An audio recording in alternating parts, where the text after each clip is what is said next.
We're going to start with a smile. Hello, everybody. And I'm absolutely delighted to have Lucy O'Reilly here.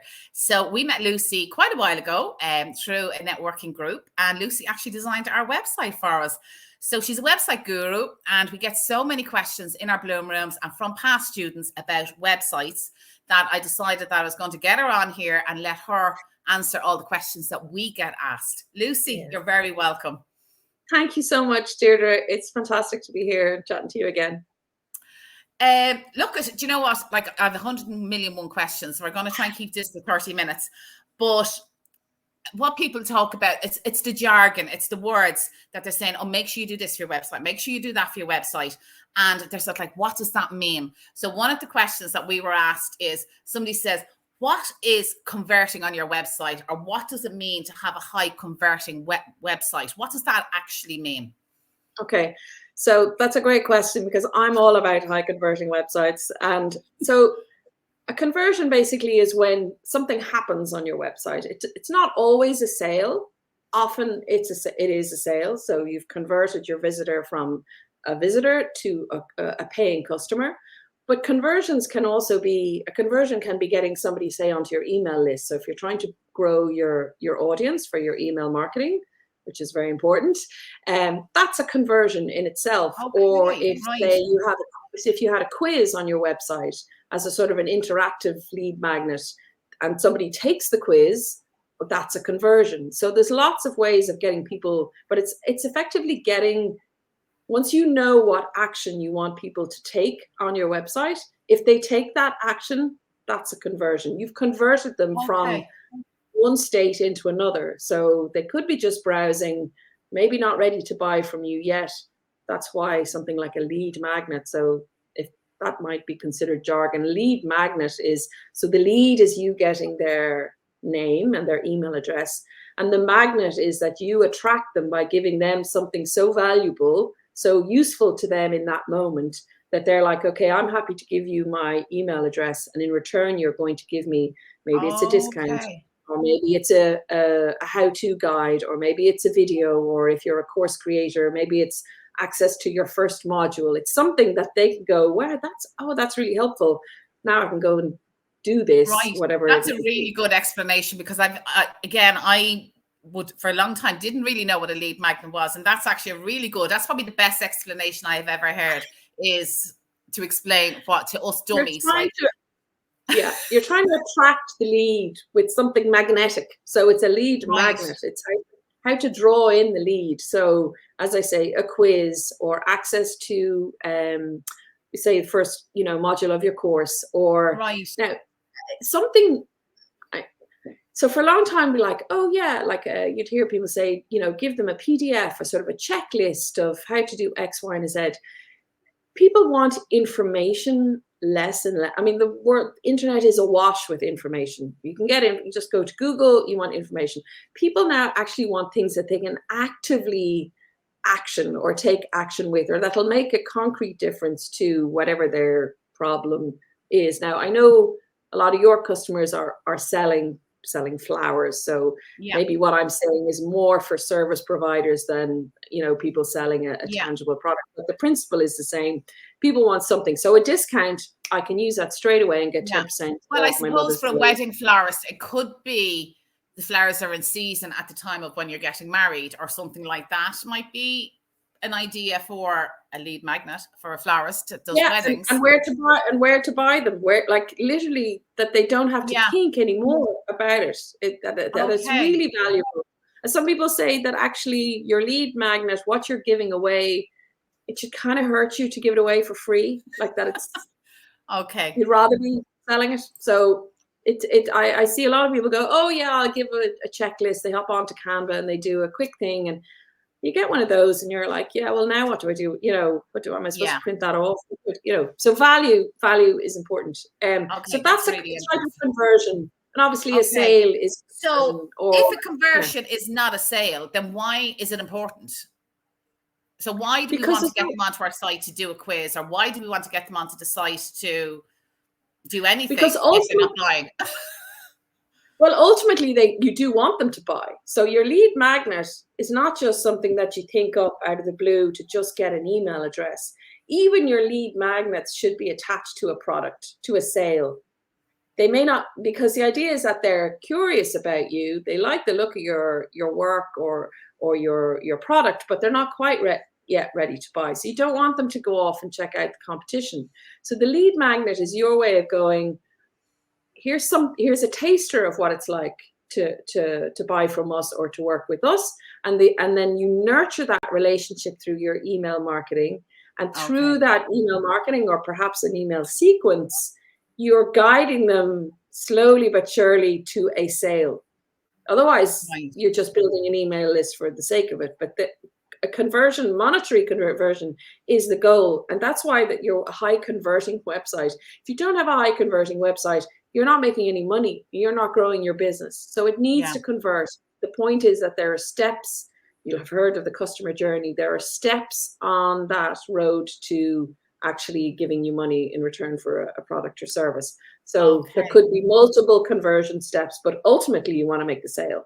Yeah, I get what you're saying. So what does it take then to drive a conversion? Like, what does it take to drive customers to your site, to get them to do a quiz or to get the free thing, the lead magnet? What does that involve? Okay, so it involves going right back to the beginning, your purpose, mission, your vision. It's your strategic positioning. It's your product suite. It's picking your customer. All of that is step one in all of this process. It's, why are you here? Why are you doing what you love? How do you find your unique space in the market, a space that you can call your own? All of this groundwork is really, really important. You can't jump in, oh, I'll just build a website, and when you're starting out, a lot of people go straight to that, and that's fine, because you have to start trading, working things out for a while anyway before you realize what you enjoy, who you like working with, who you don't like working with, what makes money, what doesn't. But ultimately, usually around 18-month mark, 12 to 18 months, that's when businesses know what they have a better idea on the kind of business they want to run, but they need help making sure that they're positioning, that they stand out in the market, that there is a market for the products and services. And then, as I say, it's like matching your point of difference with something that the market needs. So that positioning work is step one. So that's the step one. Step two then is then you're choosing your product, your customer, your product suite, and then your brand identity. So you take your positioning and you turn that into a logo, colors, typography, all the gorgeous. It's a big process. So I'm looking at, we say our florists, that, like you say, they've been working and selling through social media, haven't probably invested in a website, or maybe have done a free website for themselves just to get them going. Where do they start with this? Like, where do they start to find out their brand colors, their brands, their who their customer is, all of that? Where do they find this? And is there a easy process for them to go through? Is there, so really, I don't know if you do courses. Do you do courses that you can actually sort of say to somebody, right, I'm going to take you through all of this, and I know you'll design their website? Yeah. So I'm in the process of sort of building out a team so that I can help people with all of this, because from my own market research, I found that people they have to go to this person for strategy, and then they have to go to somebody else for their logo, and then they come to me for their website. And then they're like, oh, what about copy? And what about SEO? And then what about my marketing? What do I do next? Who do I go to for social media? And that's the problem. Like, I think people sometimes, and I know for us who are an established business, sometimes it's very overwhelming, and you're like, oh my God, like, it just seems so much to do. So how do you help them? Help us, Lucy. Yeah. So I have designed the digital journey, and on my website since yesterday on my homepage, you will see this digital journey. I've mapped it out, and you can see the points at which conversion happens. And I've broken it down into well, 2 packages for sure, a third one in the pipe. And the idea is that we will help you with everything you need. Because the other thing, this is a bit of a bugbear of mine, is that when you have to go to different suppliers for each element of all of this, and it is overwhelming, they're all offering you strategy. I'm like, no, you do everything I've just spoken about a second ago, your positioning in the market. That is, if you've got that nailed, well, then you can brief your brand designer, then you can brief your website, because you know who your customer is, you know what your point of difference is. You can brief a brand designer and go, this is the essence of what it means to work with me. I'm this kind of brand, this is my brand personality. You know all that because you've done all that work at the very beginning. So there, and then you go get your photography done. Well, you know which type of photographer you want to use because you know what, as I say, the essence, the personality of your brand is like. So different photographers have different ways of working, different edits. Some are very bright and feminine. It's, highly backlit and all that kind of stuff. Others, it's kind of earthy and deeper and more grounded. And so, but anyway, when you get the strategy worked out, the clarity at the beginning, all the rest, you know who your customer is, so you know how to brief your copywriter. You know what lead magnets to create because you've done your product suite, so you know what lead magnets lead to which product. It's all mapped out. So anyway, all of these things. So your website is at the center of all this marketing. It's right at the center. That's where, for the most part, still conversion happens. Yes, there are people selling through Insta. TikTok, I believe you can now start selling directly. So you can sell through other channels, but most companies are still going to need a home base for their business where the conversion happens, where the sale happens, and that's your website.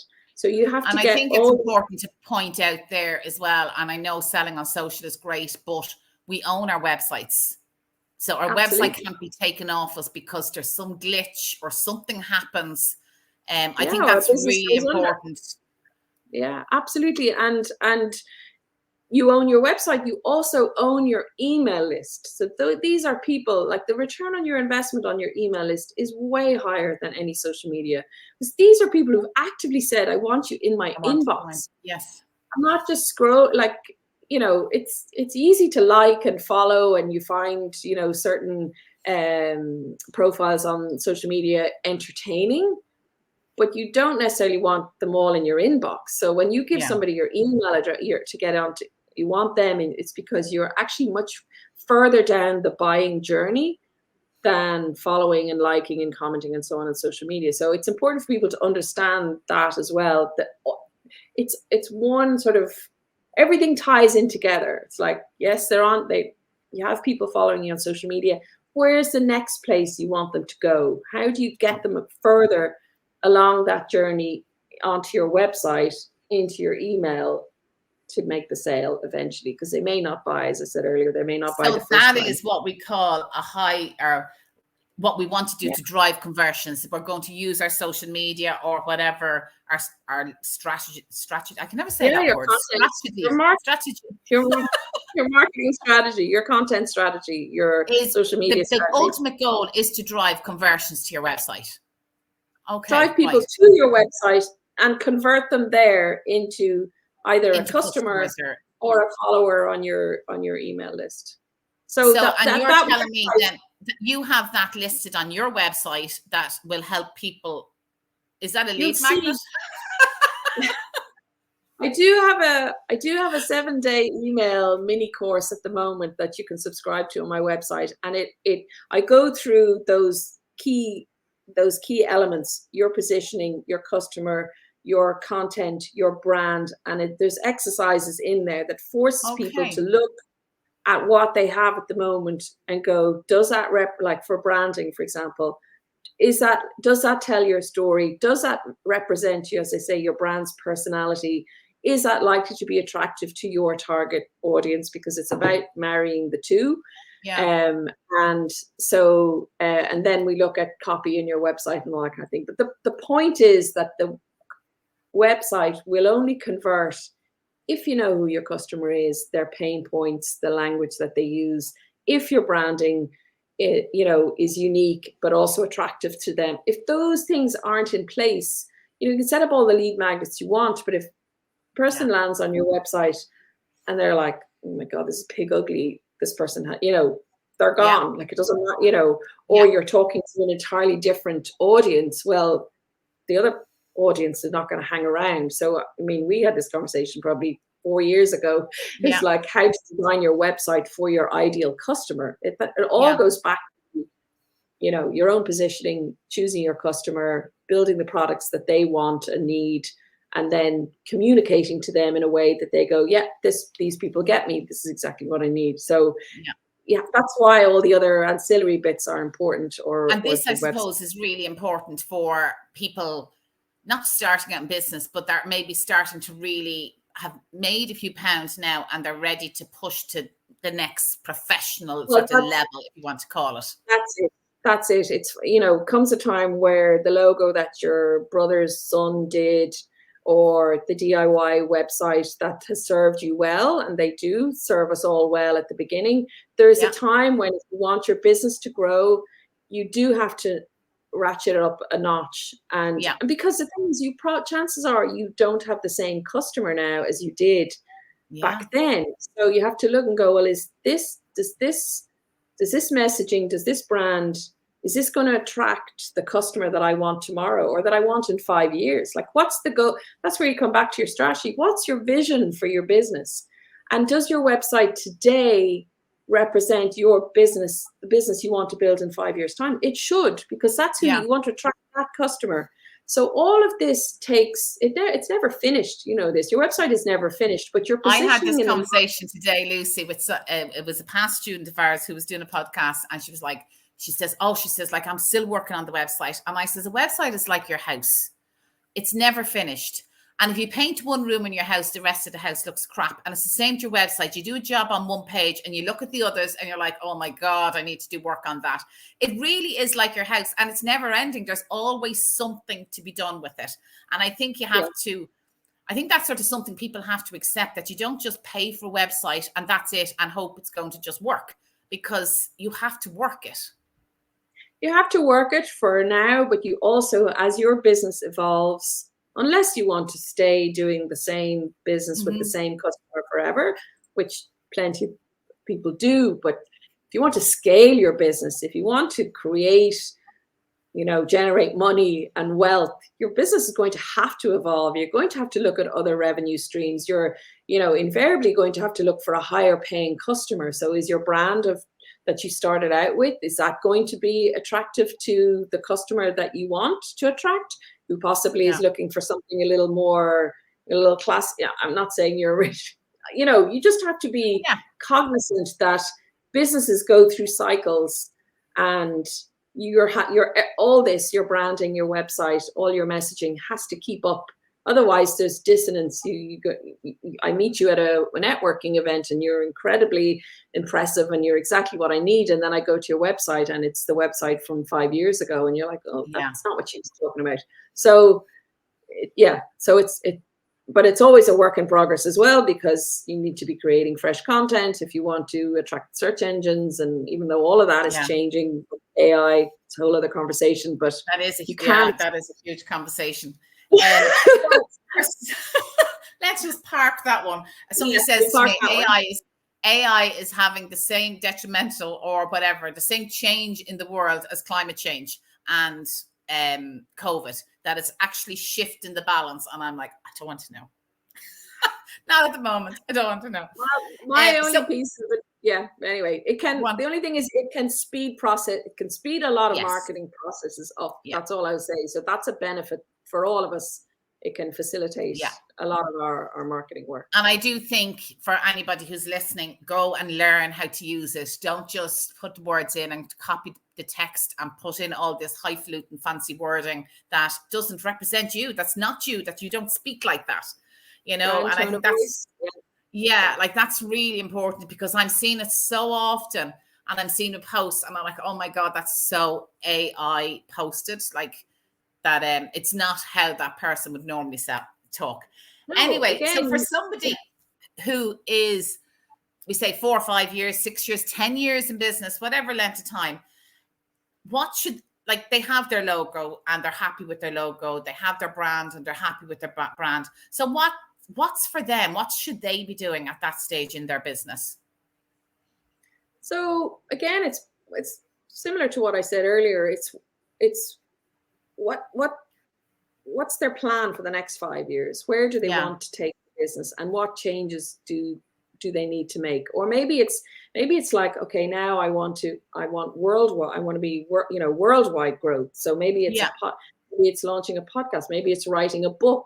Maybe there's one new activity that you need to take on that will actually propel you to the next level altogether.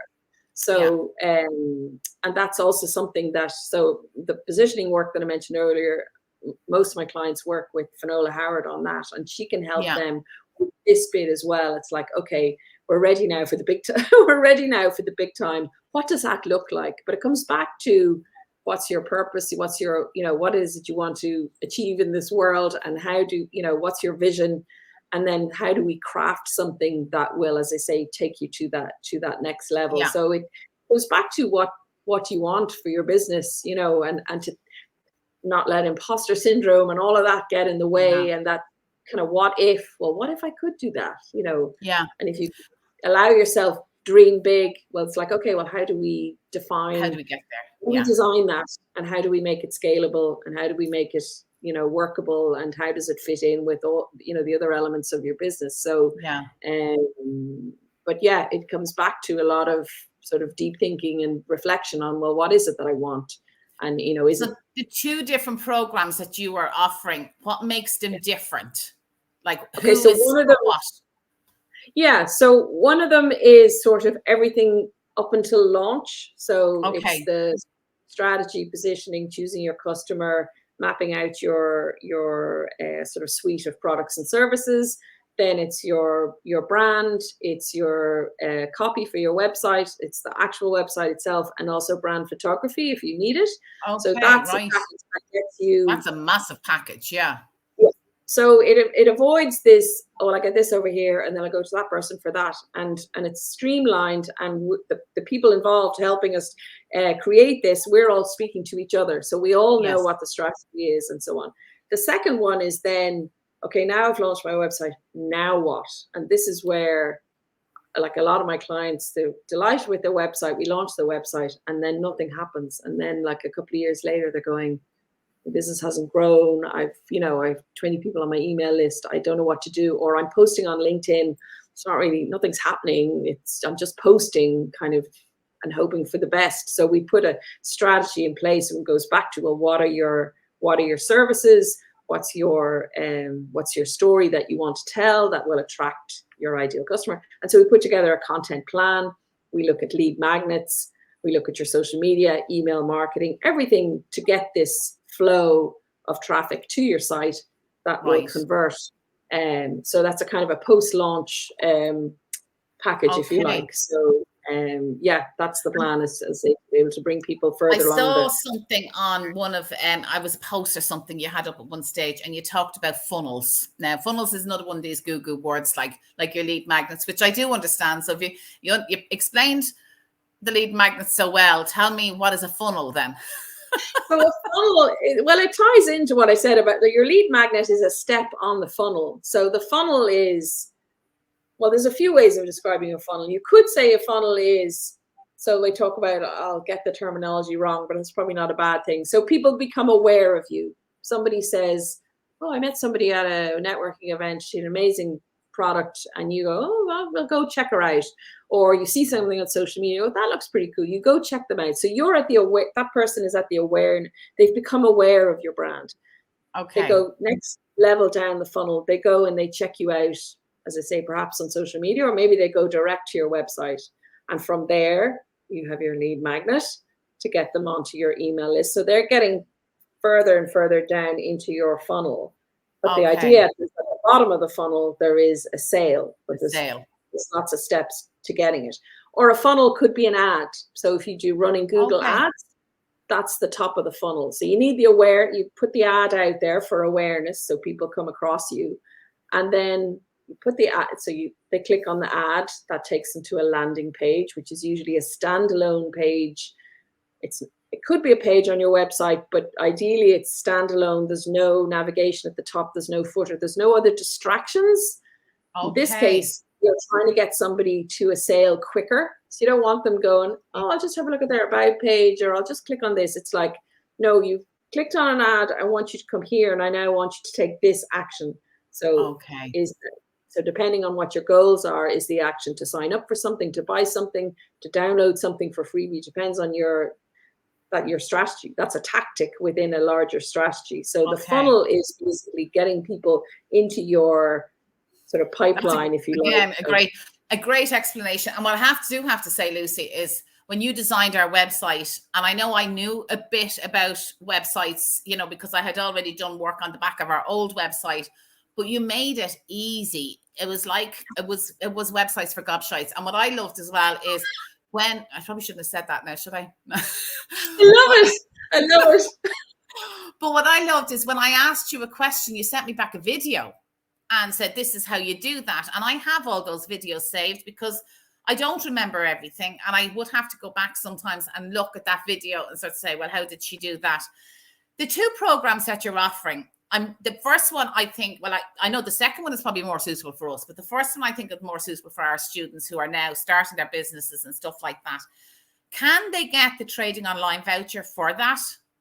Or can it be used towards it?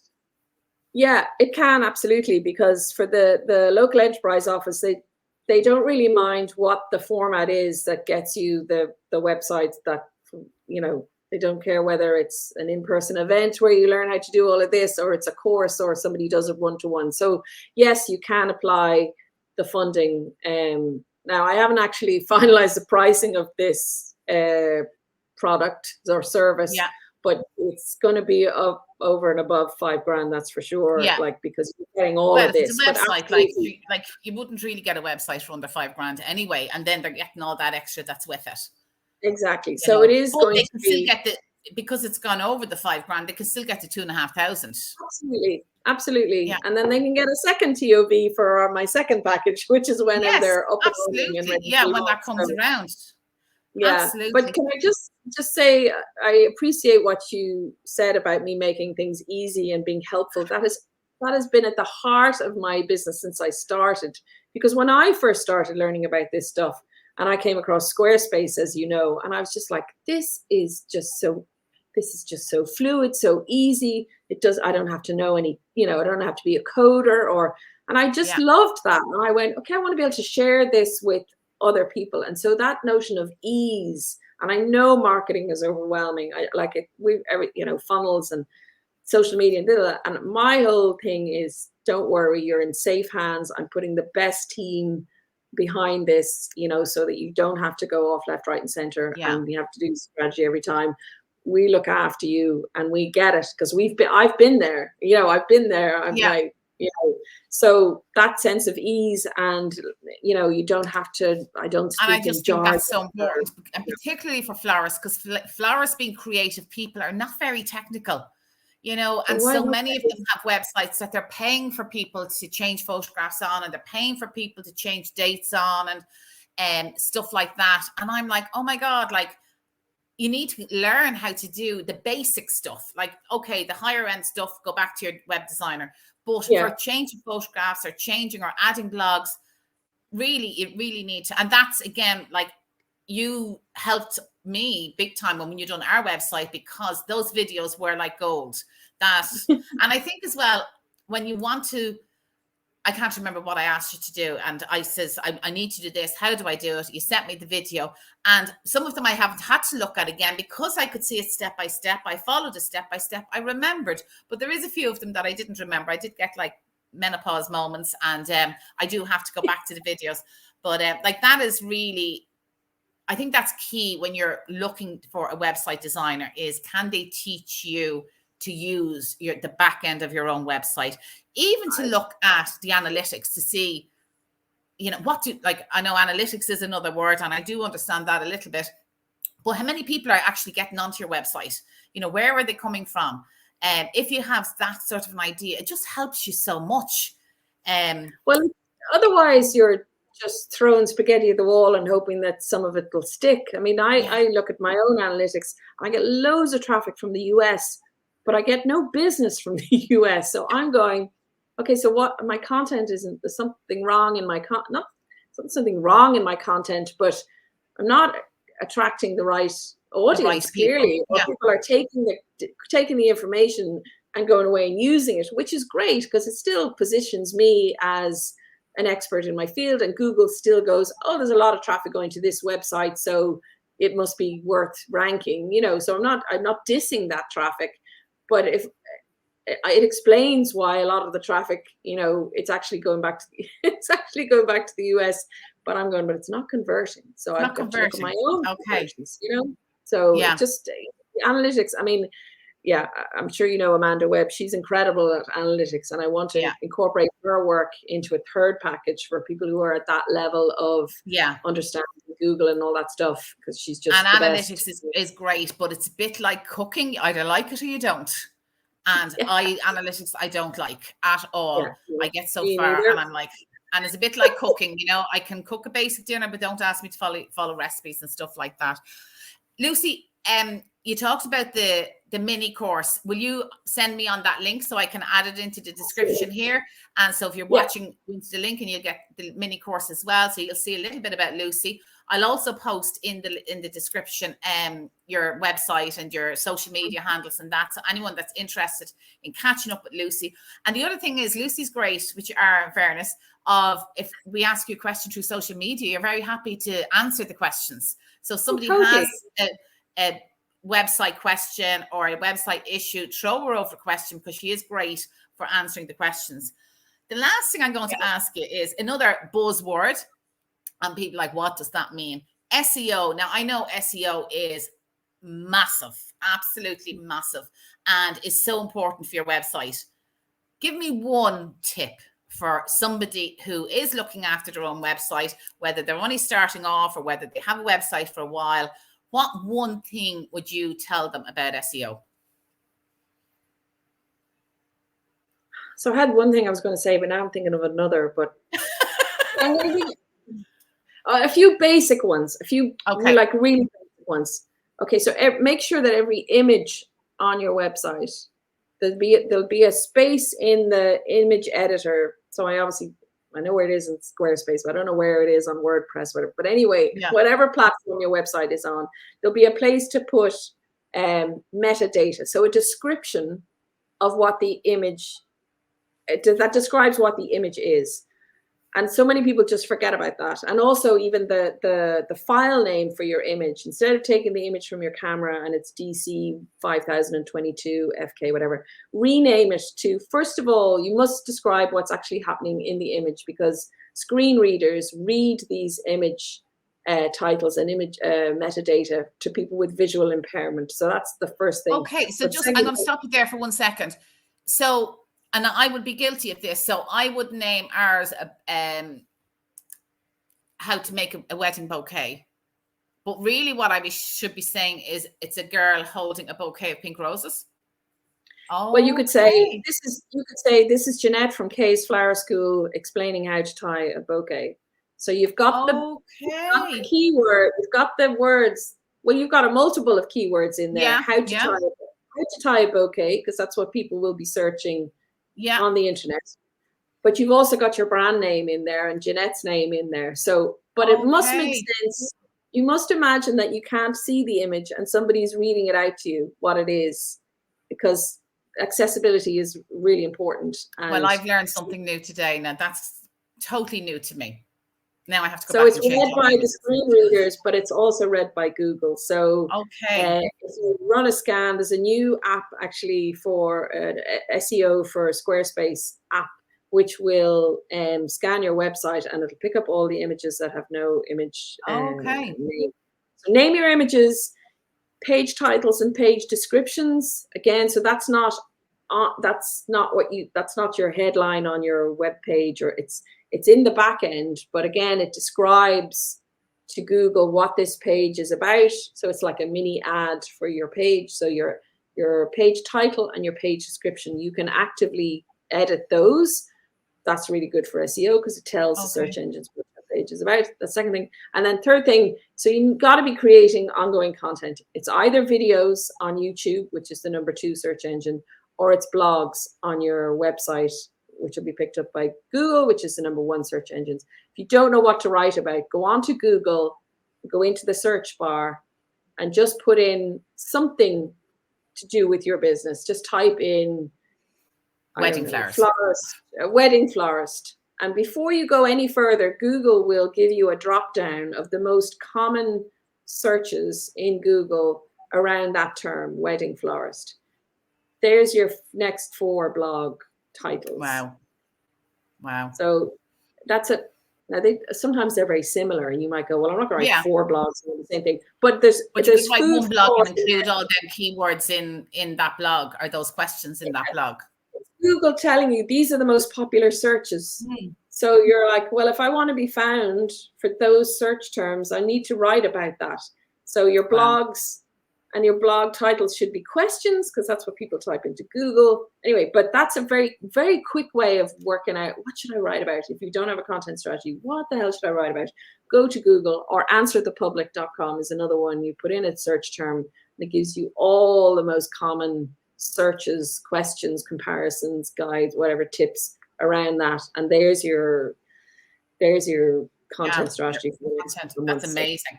That's so all I asked you for 1, you gave us 3, and 2 of them I had no idea of. Okay, so well, that's all today, so that's good. As they say, every day is a school day. Every day is a school day. But that's excellent. And I love, I really do. I love the packages that you have. So I'm actually dying to see more about them. And when you do have more information on them, make sure to send it on, and we can add them on into the description. Lucy, I love talking about this type of thing. I love talking to you. I know we've met on many of occasions, but I love talking about this, particularly because, as we said, it's layman's terms, but also I just think it's so beneficial to people that are not techie to know the little things, extras they can do to their websites or to their marketing strategy to improve it. So thank you for that. You're very welcome. I'm glad I could be of help. Thanks a million. And look, we'll be able to chat to you again soon. Okay, thanks, Deirdre. Bye now. Bye-bye.